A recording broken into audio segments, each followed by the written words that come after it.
Olá pessoas, sejam bem-vindos a mais um vídeo aqui do Carros em Foco e hoje eu vou continuar a minha saga, né, para chegar aqui na Itália. Mas primeiro, meu nome é Anderson, sou engenheiro mecânico formado no Brasil, depois fiz uma especialização em engenharia automotiva, focada em projeto de carros de competição. E agora estou me aventurando num doutorado aqui na Itália, certo? E eu vou continuar a história dessa jornada. No vídeo passado eu terminei dizendo uma coisa muito importante para todos nós, né? É que o problema dos sonhos é que eles se realizam. E eu finalmente realizei meu sonho de estudar no exterior, numa universidade, igual aquelas séries e tudo, né? Só que não nos Estados Unidos, na Itália, né? Mas não muda muito, né? Era só uma pequena mudança, né, de local. O fato é que eu comecei o curso com 2 meses de atraso. E isso pesou um bocado. O curso aqui na Itália, o ano letivo começa em setembro. Primeira semana ou segunda semana de setembro.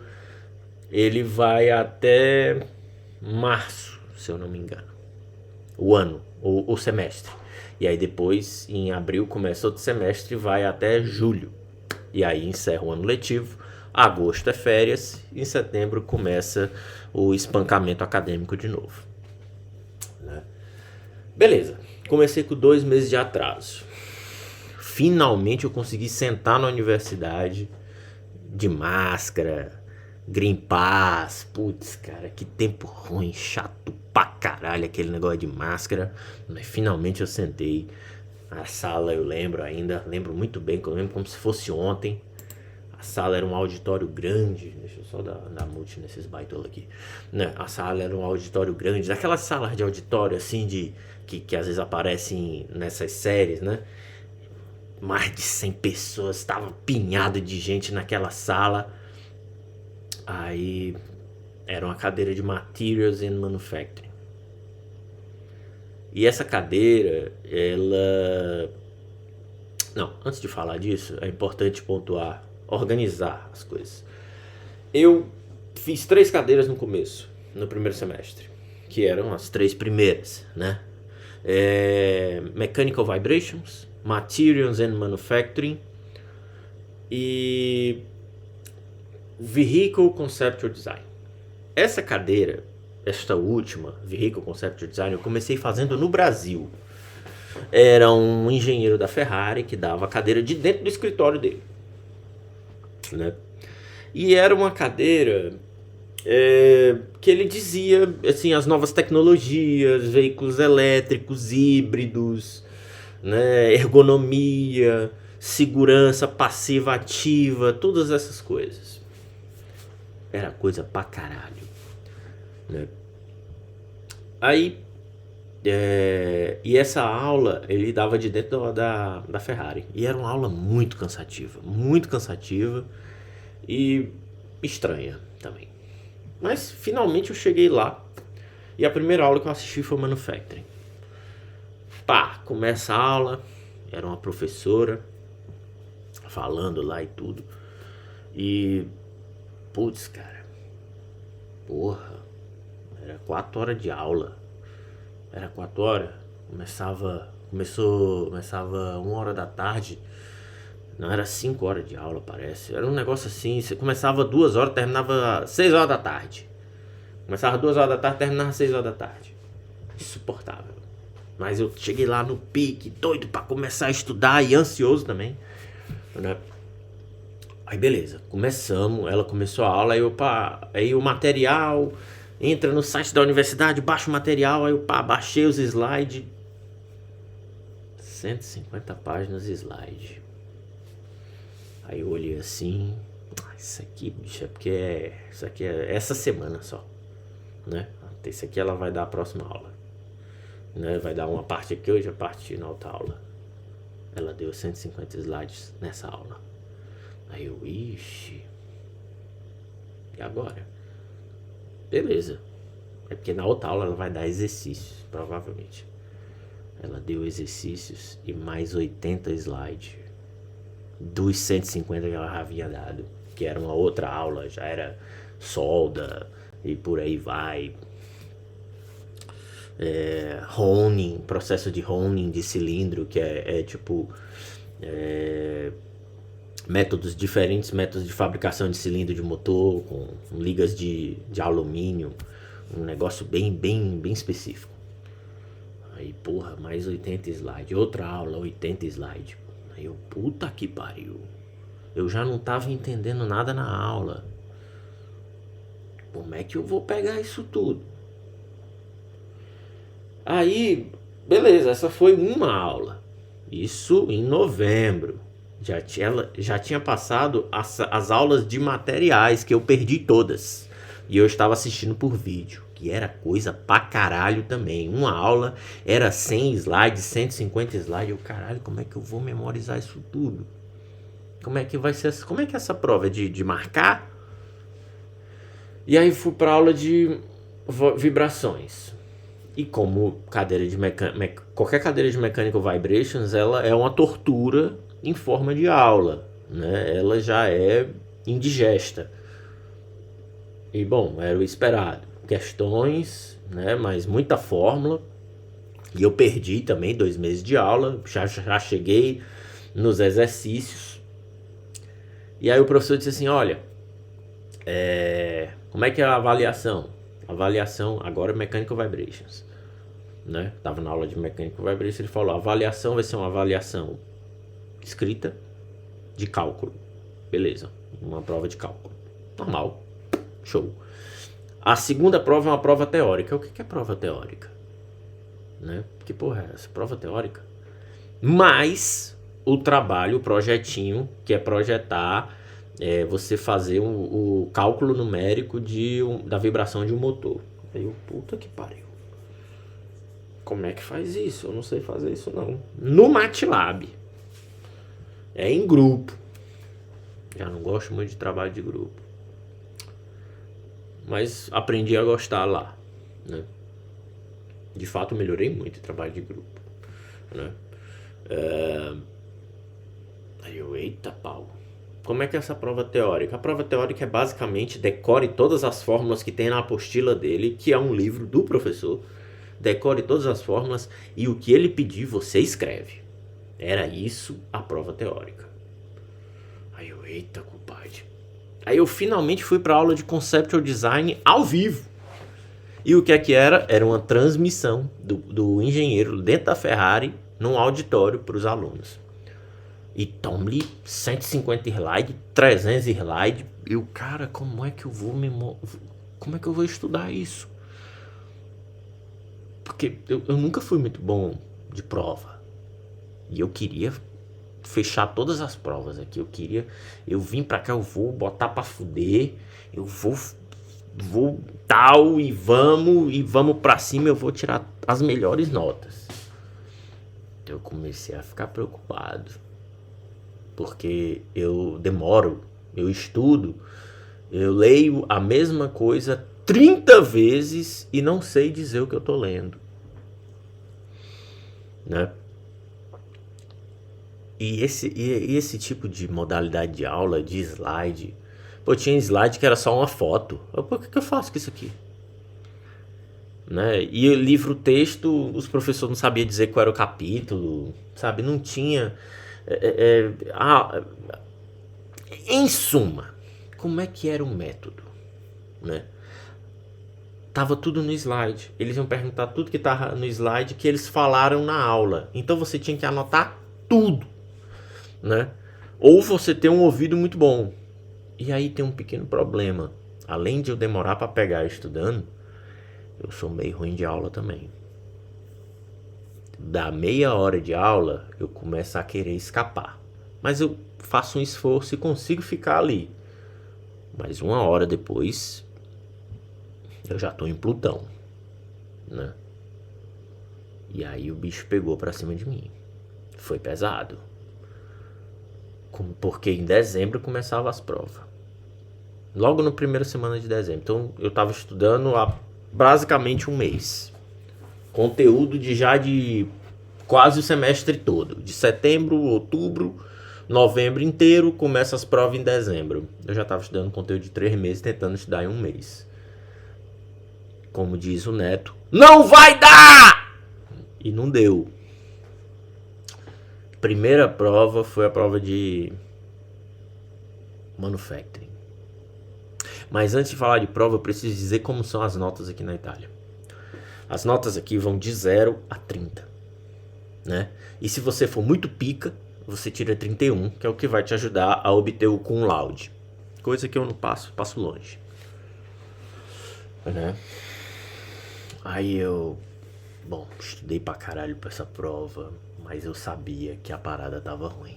Porque eu não sabia nem por onde começar a estudar por tanto conteúdo. E não sabia que tipo de prova era. Eu sei que a prova de materiais e a prova de manufacturing era diferente. A prova de materiais era uma prova de múltipla escolha, como se fosse um vestibularzinho, né? A prova de manufacturing já era uma prova que tinha umas questõezinhas de cálculo, porque a gente fazia um cálculo para calcular o custo, né, de fabricação. E aí entra o lote, a quantidade de peças, os custos externos. Isso a gente fazia esse cálculo. Não era um cálculo difícil, mas dada a minha cabeça na época muito perturbada, eu tive muita dificuldade nisso. Então tinha essa questão e tinha outras questões teóricas que ela fazia algumas perguntinhas do que ela falava em sala de aula. E aí, meu irmão, eu papoquei nessa prova, né? Eu tirei um digno 12, acho que foi um 12. E já começou a bater uma ansiedade pesada. Puta que pariu, e agora? Não, pode tentar de novo.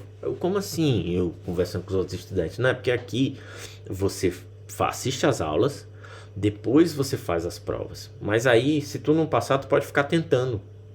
E se tu passar, mas tu não atingiu a nota que tu queria, tu pode ficar tentando várias vezes até tu atingir a nota que tu quer. Né? Aí, porra, show. Olha que coisa linda. Olha que coisa top. Né? Olha esse presente que a vida nos traz. Né?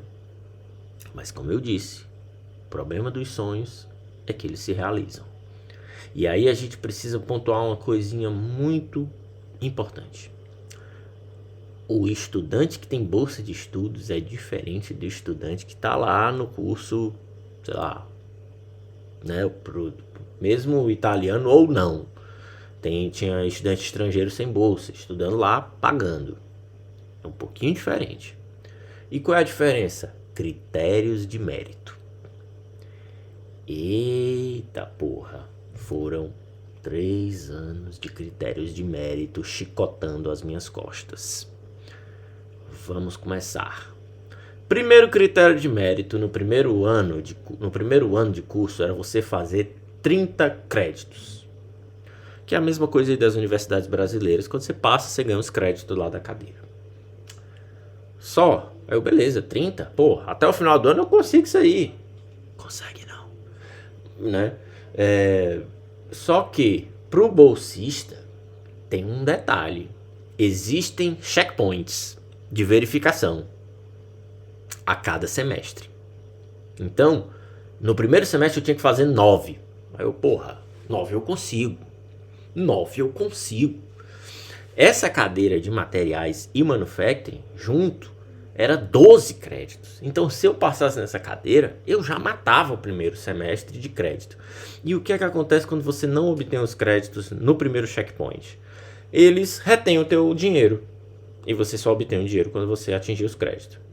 Se você chegar no fim do ano sem os 30, aí eu não sei o que aconteceu porque eu nunca cheguei nessa condição. Mas você pode perder o financiamento. Ou o teu financiamento fica retido, né? Aí eu vou tentar de novo.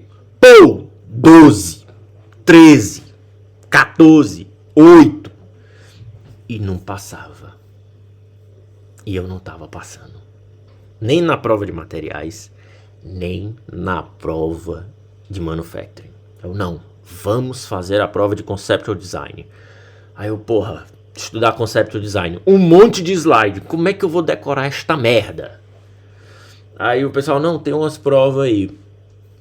Aí eu fui ver as provas, tudo prova de marcar. Aí eu, bom, tentei estudar pelos slides e assim, eu tenho métodos de estudo muito peculiares, né?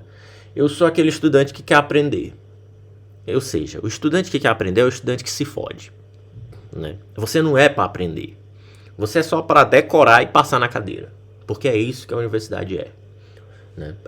Aí no Brasil e aqui também. Aqui é que é mesmo, né?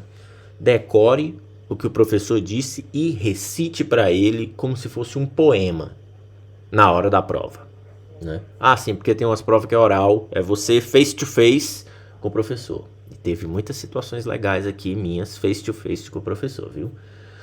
Né? Teve até vingança minha também. Vou contar, mas não nesse episódio. Mas continuando. Aí eu... Bom, essa prova era de múltipla escolha. Conceptual Design.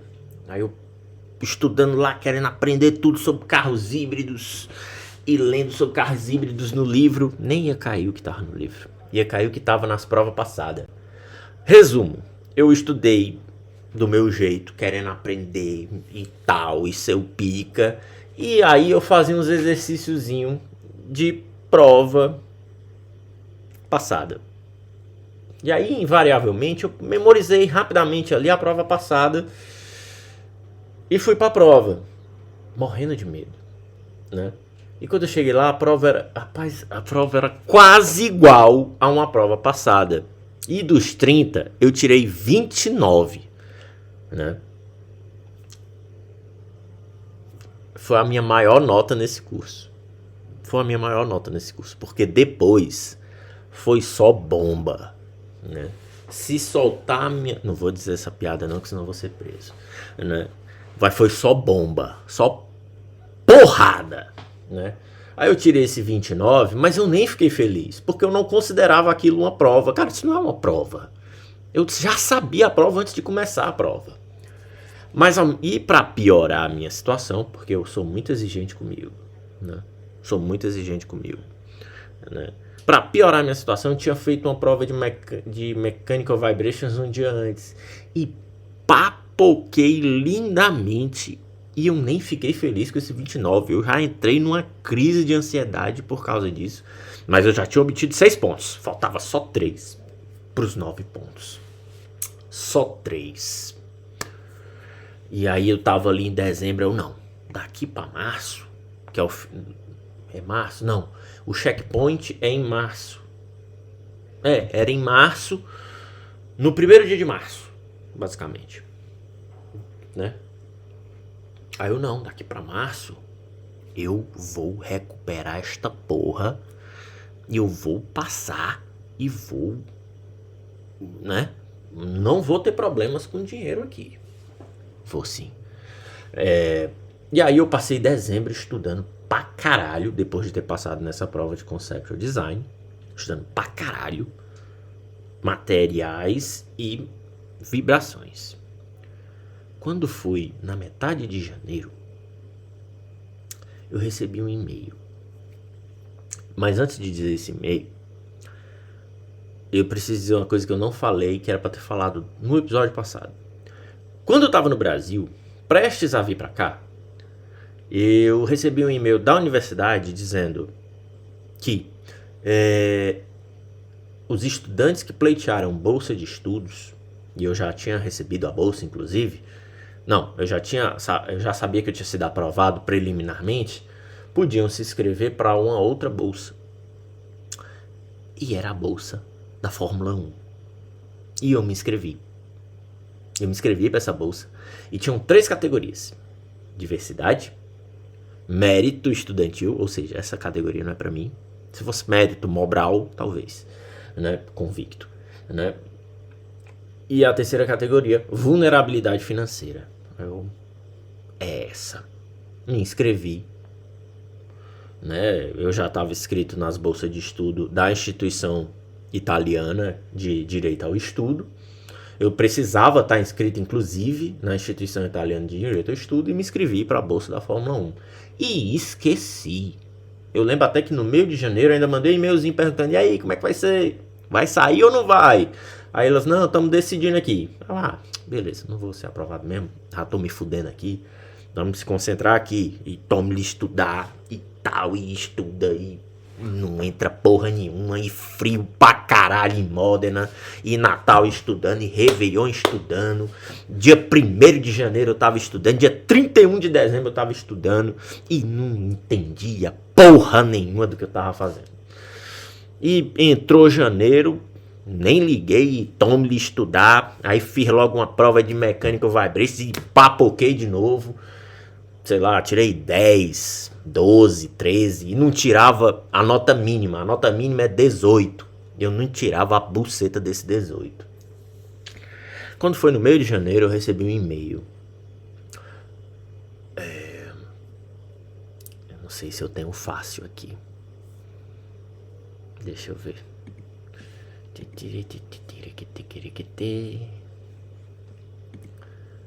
Quando foi no meio de janeiro, eu recebi este e-mail.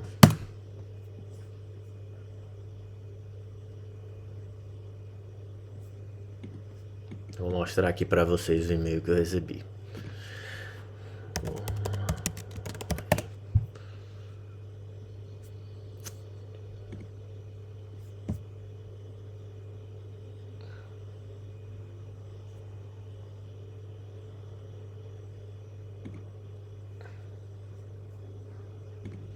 Vou botar na tela para vocês, só para vocês verem. Eu recebi este e-mail em, deixa eu ver, capture, vídeo, scene, image. Onde é que tá esta porra?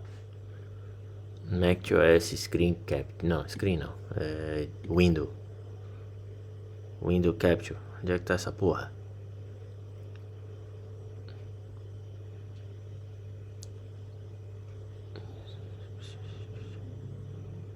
In the rain.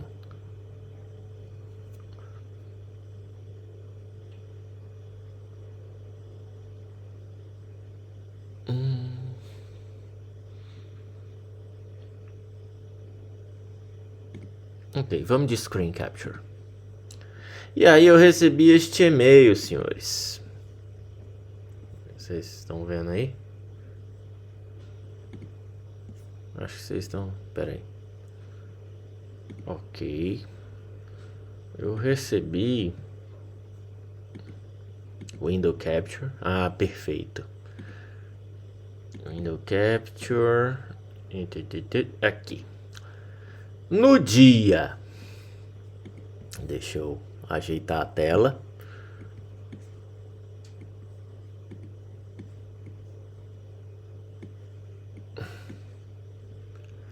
No dia 3 de... Não, foi em janeiro não, foi em fevereiro. 3 de fevereiro eu recebi este e-mail, né? Do professor não sei o que, sei das quantas.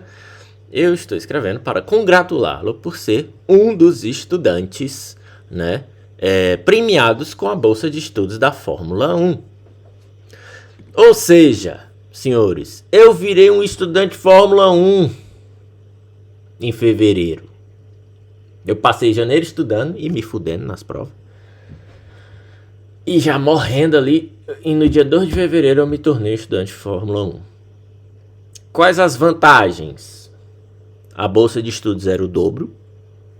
Era 6 mil, era 7 mil a bolsa original da instituição normal de direito ao estudo, e da Fórmula 1 era 12.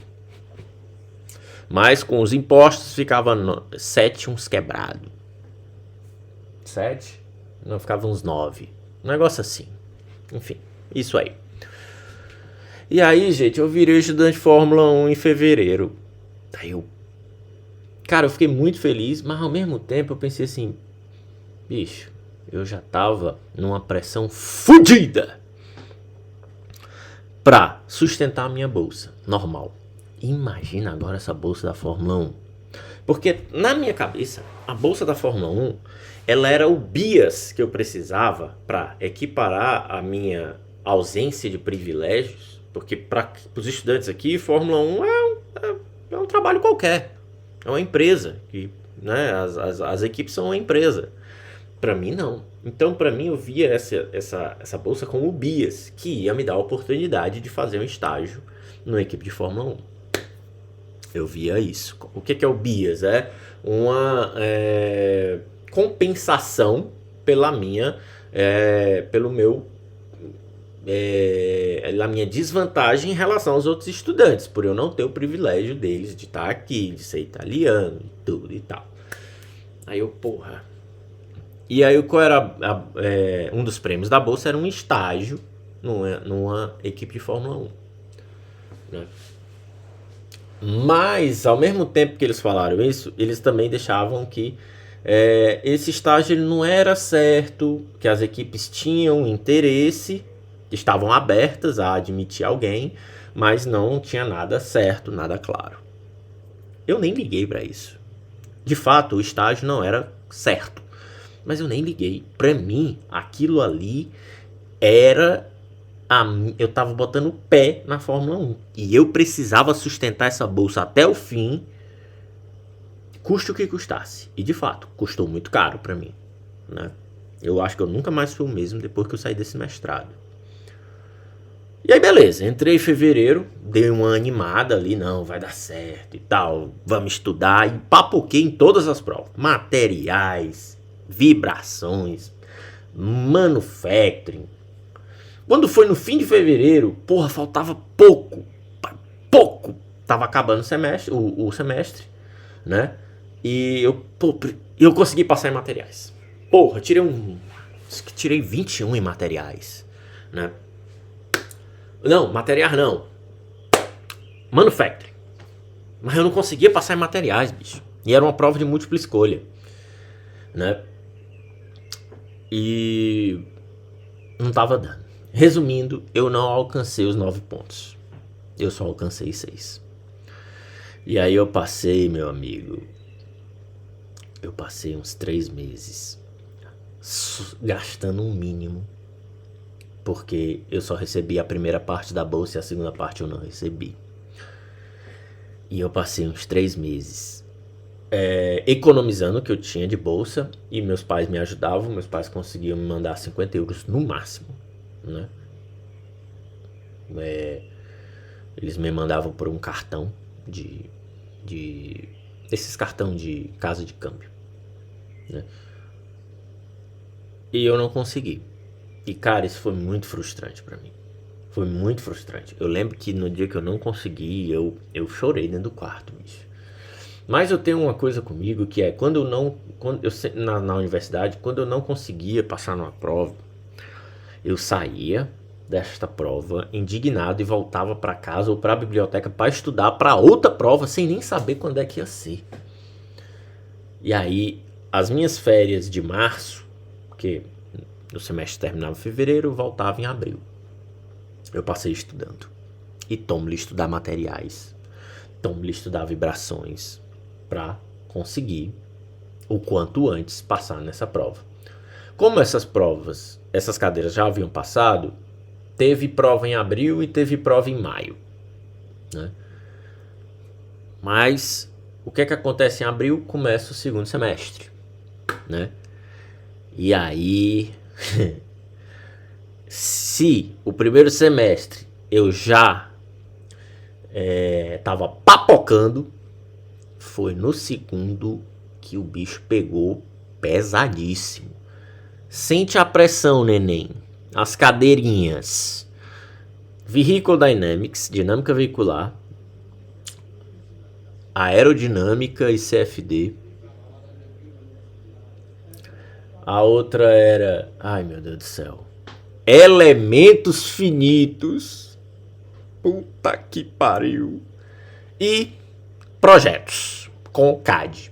Né? Basicamente era uma cadeira de CATIA, que é no 3D Experience, que é uma plataforma da Dassault Systèmes dentro da internet, na nuvem, e vem tudo junto, CATIA, Abacus, como é que é o nome daquele outro lá? SolidWorks, tudo junto e misturado. Muito boa essa cadeira, muito boa, né? Mas tinha um trabalho lá que cagava o pau. E é isso. E o segundo semestre vai ficar pro segundo vídeo, compadre, porque o bicho pegou pesado, né? Mas como a gente viu, né? A gente viu aí, o problema dos sonhos é quando eles se realizam. E uma coisa que eu vi nesse semestre, nesse segundo semestre, que ficou claro pra mim é: se você quiser, se você tentar, se você se esforçar, se você treinar, se você entrar de cabeça, se você se concentrar, nada garante que você vai conseguir. E é com isso que eu termino esse episódio. A gente se vê na quarta parte, no segundo semestre.